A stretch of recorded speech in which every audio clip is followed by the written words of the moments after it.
you'd actually have a similar amount of brine. You catch up. So it's catching up, but it's got a long way to go.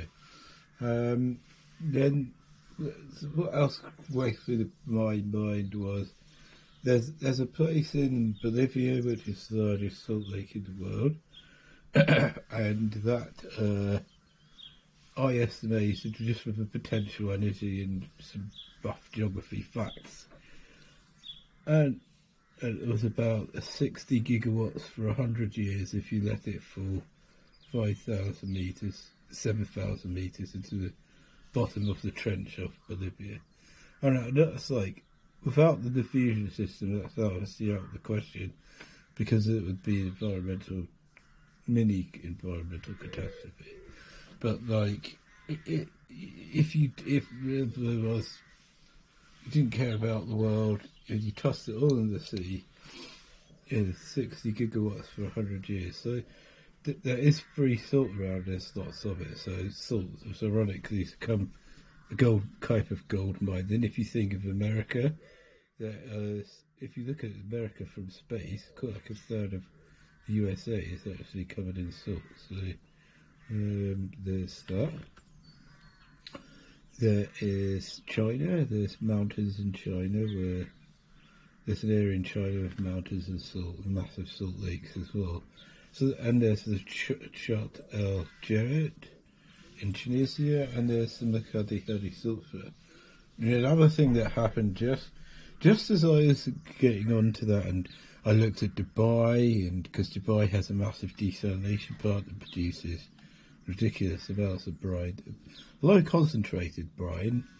I think that the brine from those plants isn't the kind of brine that we're talking about, and that's another topic. It's just about brine. It's not brine. It's brine. The value I have for brine, again, I don't actually. This is not a concrete fact. The value I had for brine is 1,200 kilograms per cubic meter, and the value for seawater is 1,020. So it's 180 kilograms. Approximately 180 kilograms heavier. It depends where you are in the world and stuff. But, yeah, so 180 kilograms cubic meter. Also, there's another problem. So the other problem with it is it's 180 kilograms instead of 1,000 for water and air. That's the way it was. And thinking about it more recently, it might be possible on land. And that is, there's reasons, there are a little trick that we're going to play on the system that makes that more realistic. And at one moment I'm confident of it. It's obvious that it would work, and then just because of self-doubt and perhaps making too much of the occasion, then basically just becoming antisocial about it, and then all of a sudden I'm finding it. Okay, so I'm afraid of being humiliated all of a sudden, so I take a step back. But if I think about it quietly on myself, look at the way I've designed the system, there's little tricks you need. Like you need valves, and you need to lower the head, and you need some valves, and you need some pistons and things to make it work. It works. I'm sure it does. But yeah, so when I think it's perhaps become a bit too antisocial and triumphant, whatever the word is, I tend to take a little step back and assume it doesn't work. So, but yeah, there are two massive desalination plants in Dubai and in the local emirate next door. So that goes out into the ocean proper. And then obviously there's the deserts, where you could produce brine with evaporation ponds. And there's obviously plenty of those. And there's all kinds of evaporation techniques, I think, like spraying at angles up into the air and things sort of fall down. Or maybe or greenhouses where it's heated so it evaporates faster, all sorts of things like that. That's fine, and then obviously you need to make the machine itself work to justify it.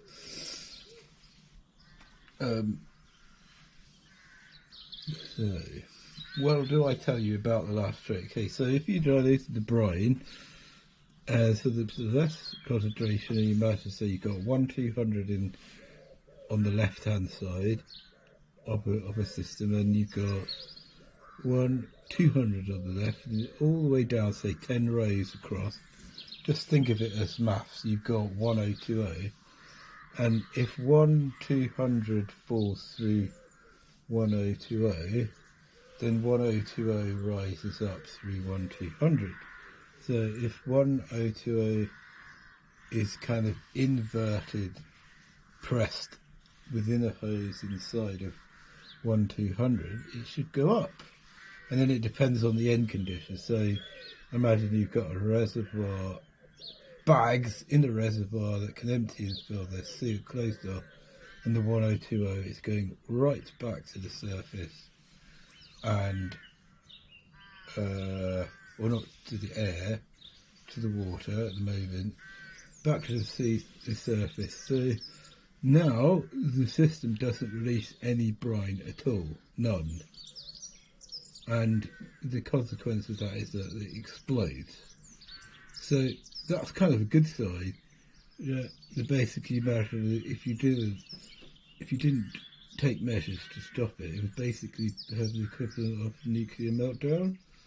The whole system would become the equivalent of too hot, and it would kind of break.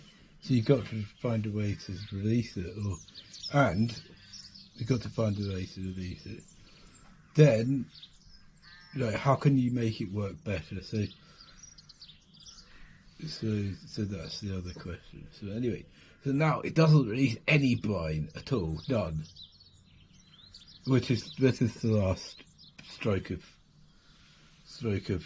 Well, it was really quite.